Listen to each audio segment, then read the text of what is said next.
लग्नाच्या पहिल्या रात्री मुलगी नवऱ्याला म्हणते, मुलगी कृपया माझ्याजवळ नका येऊ तुम्ही.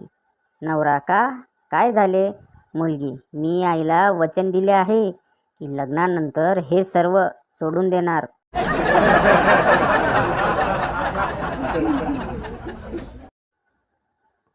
आजोबा, पिंट्या लप, तुला शोधत तुझी टीचर आली आहे. पिंट्या, आजोबा तुम्हीच लपा.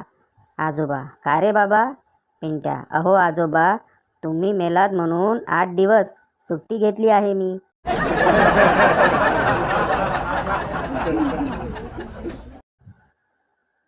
बायकांकडे अशी कोणती गोष्ट असते जी आकाराने गोल असते, शरीराच्या दोन्ही बाजूस असते.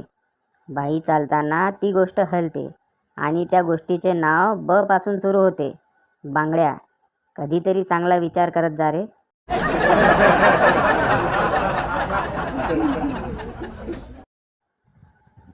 हे बघा सासूबाई, तुमच्या मुलाला त्याच्या आईच्या हातचंच खायला आवडतं, तर मग रोज आता जेवण तुम्हीच बनवा.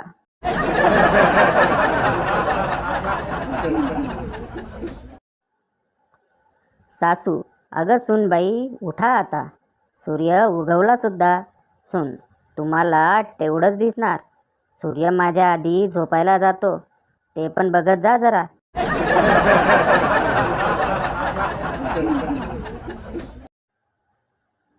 नवरा, काल रात्री माझ्या स्वप्नात एक सुंदर मुलगी आली होती. बायको, एकटीच आली असेल. नवरा, हो, तुला कसं माहिती?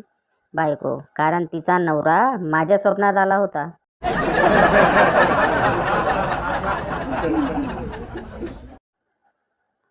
एका मुलीला घरी पाहुणे बघायला येतात. बहीण किचनमध्ये असते. तिचा भाऊ किचनमध्ये गेल्यावर बहीण त्याला विचारते, बहीण, मुलगा कसा आहे? भाऊ, मुलगा चांगला आहे, इंजिनियर आहे, दिसायला फिल्मचा हिरो वाटतो. बहीण, कुठल्या फिल्मचा हिरो? भाऊ, फॅन्ड्री.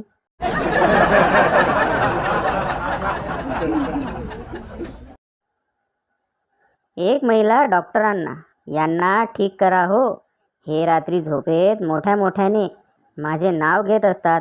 डॉक्टर, ही तर चांगली गोष्ट आहे, तुम्ही फार लकी आहात. स्त्री, कसली लकी? उद्या त्यांची बायको येणार आहे गावावरून.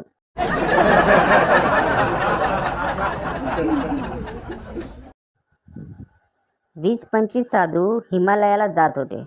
एका न्यूज रिपोर्टरनी त्यांना विचारलं, तुम्ही सर्व बाबा लोक कुठे चालले आहात?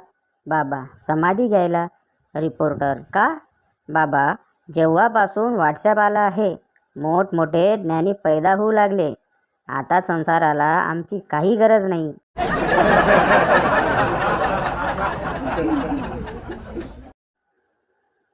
राग आल्यावर बायका नवऱ्याशी बोलत नाहीत, ते ठीक आहे, पण त्या भांडी का आपटतात?